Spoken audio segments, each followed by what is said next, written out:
Hi, I'm Elaine Harding. Welcome to my blog at stampwithelaine.com. Today I have a classy masculine card using a new distinctive stamp set called Reflected in Nature. It comes from the newly launched July to December 2021 mini catalogue, and you'll find it on page 60. I'm also using the time-worn type 3D embossing folder, which is part of the Harvest Meadows suite, and you'll find that on page 55. The inks I'm using are Versamark Basic Grey, an uninked ink pad with the Whisper White Craft Ink refill. I've got the old type, so it's already come inked, and it was called Craft Ink. You also need a Wink of Stella glitter brush, silver embossing powder and a heat tool. I'm also using my Stamparatus because, especially if I'm embossing, Versamark ink is clear and you can't see where you're stamping, so I think it's a good tool to have in those circumstances. And also, as I'm making more than one of this card, I've actually mounted my stamp on the plate. Banners Pick-a-Punch. If you don't have one, you can do it by hand, but if you do, then even better. And also some Simply Elegant trim, which comes from the Elegantly Said suite, and it's a silver and gold cord, and we're using the silver. Scrap of basic white, a piece of vellum that is at least 1 inch wide and 2.5 inches long. The card base is 4 1/8 by 11 3/4, and in metric that will be 10.5 by 29 centimeters, and you score it and fold it in half. The matte layer on the card front and also the inside of the card, these both measure 3 3/4 by 5.5, and in metric that's 9.5 by 13.5. And as we're embossing, you need the heat tool. This is a UK plug. So let's get started. I'm going to emboss this first. So there's a line on the embossing folder, and I'm going to line up my cardstock with that black line. I just need platform 1 and the grey platform 4, and I'll run it through the machine and I'll be back. I want a distressed look, so I'm going to run the edge of my scissors onto the cardstock to roughen it up. Take your craft ink and just swipe the cardstock with the edge of your ink pad and adhere that to the card base, leaving an even border all round. Ink up the top half of the stamp. This is a distinctive stamp, and I'm just going to make sure that my cardstock is straight, and I'm just going to stamp this down in this corner here.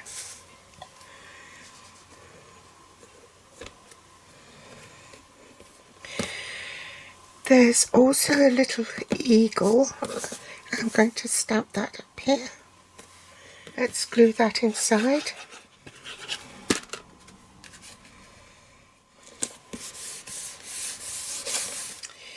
Put my vellum into the Stamparatus and into the edge of the Stamparatus, and get my Versamark ink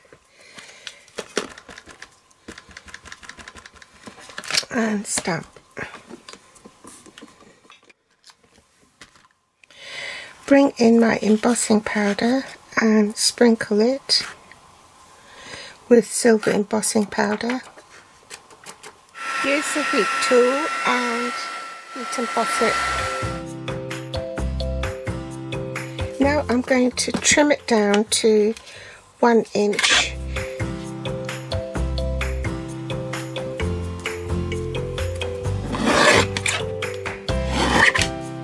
So now that's 1 inch in width, and I'm just going to pop that in and check that it is in the middle and punch. Cut a piece of cord, and it's better to have too much than too little, so I'm going to tie that onto the card near the top. I'm going to put a glue dot on there temporarily just to help me hold the knot together. It's times like this, especially with cord, that I find really difficult to manage. Stay there.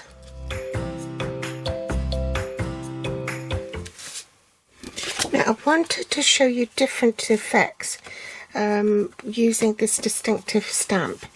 This was the Knight of Navy, that was stamped first generation, and I just used some scratch paper for the bottom half and stamped off once. That came out quite well. This one was stamped off twice,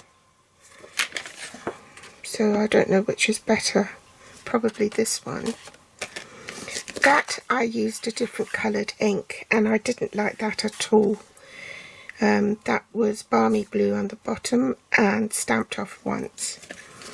This one I did in grey granite, and it's important that your ink pad isn't too juicy with a distinctive stamp set, because it's got lots and lots of little dots on it to give it that 3D dimension, and it was all lost on here, as you can see. Okay, so let's do that now. And it's best to use a darker ink to give it more definition.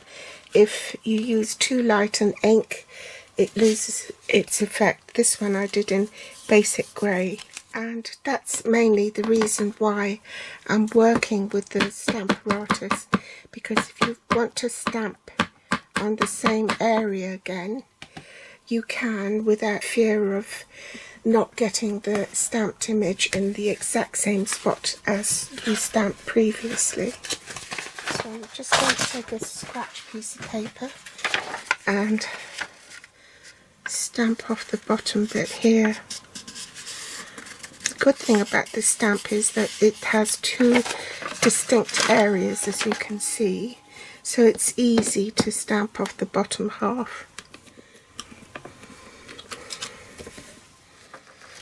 I'm happy with that. I might stamp the top half again. Mask that off.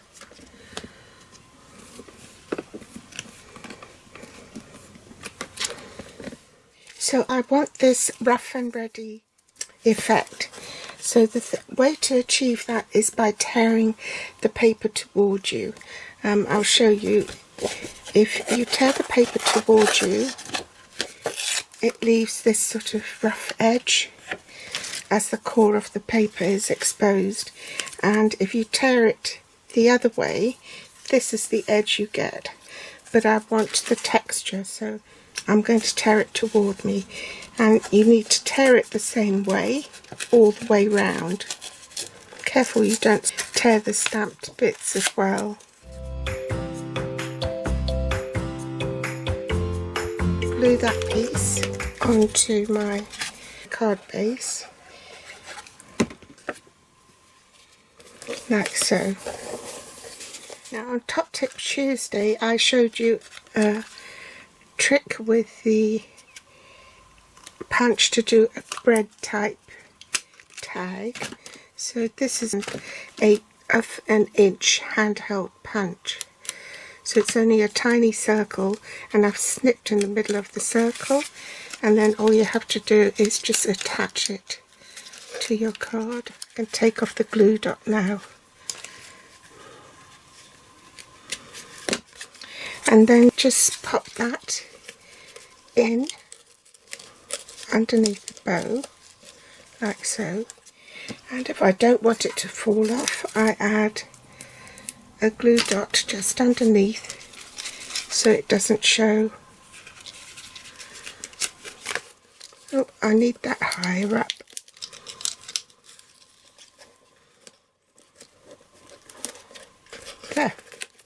So there's the card finished.